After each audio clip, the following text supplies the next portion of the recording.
Hi friends, welcome to our channel. ఏపీలో సొంత ఇల్లు అలాగే ఇళ్ల స్థలాల కోసం ఎదురు చూస్తున్న వారికి ఈరోజు ప్రభుత్వం నుంచి ఒకేసారి 4 కీలక అప్డేట్స్ వచ్చాయి. ఎల్ఆర్ఎస్ గడువు ముగిసిందని టెన్షన్ పడుతున్నారా? కొత్త ఇల్లు సర్వే ఎప్పుడు మొదలవుతుంది?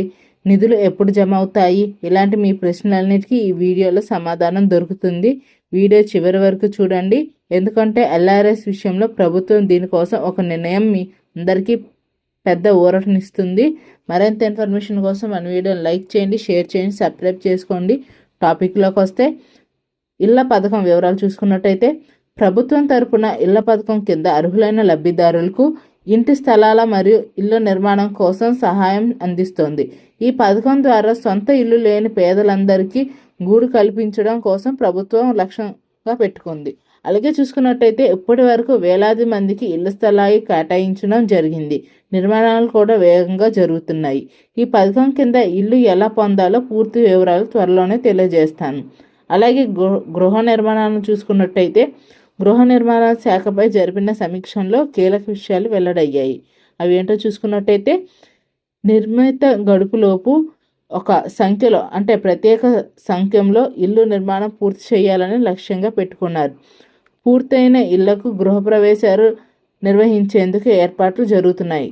అలాగే చూసుకున్నట్టయితే ఇప్పటికే కొంత సంఖ్యలో ఇల్లు సిద్ధంగా ఉన్నాయని వాటికి పంపిణీ చేసే ప్రక్రియ కూడా మొదలైంది. అలాగే కొత్త సర్వే అర్హత గురించి చూసుకున్నట్టయితే, ఇంకా ఇల్లు రాని వారికి కోసం ప్రభుత్వం ఒక ప్రత్యేక సర్వే నిర్వహించే అవకాశం కూడా ఉంది. ఈ సర్వే ద్వారా అర్హత గల లబ్ధిదారులను గుర్తించడం జరుగుతుంది. అర్హత గురించి గైడ్లైన్స్ ప్రభుత్వం తరపున విడుదల చేయబడుతుంది.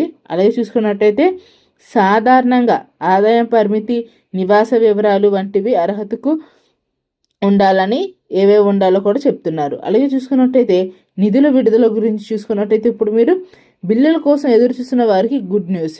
ఎందుకంటే గృహ నిర్మాణం పనులు చేపట్టిన లబ్ధిదారులకు నిధులు విడుదల చేయడం జరుగుతోంది.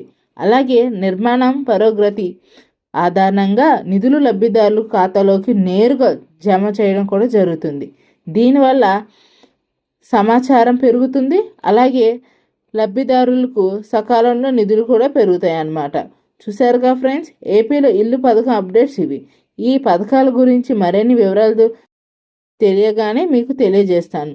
ఈ వీడియో మీకు ఉపయోగపడుతుందని అనిపడుతుందని భావిస్తున్నాను. మరింత ఇన్ఫర్మేషన్ కోసం మన వీడియోని సబ్స్క్రైబ్ చేసుకోండి. అలాగే మీకు చిన్న రిక్వెస్ట్, మీ ఊర్లో ఇల్లు నిర్మాణం ఎంతవరకు వచ్చిందో కింద కామెంట్ చేయండి. Thank you friends.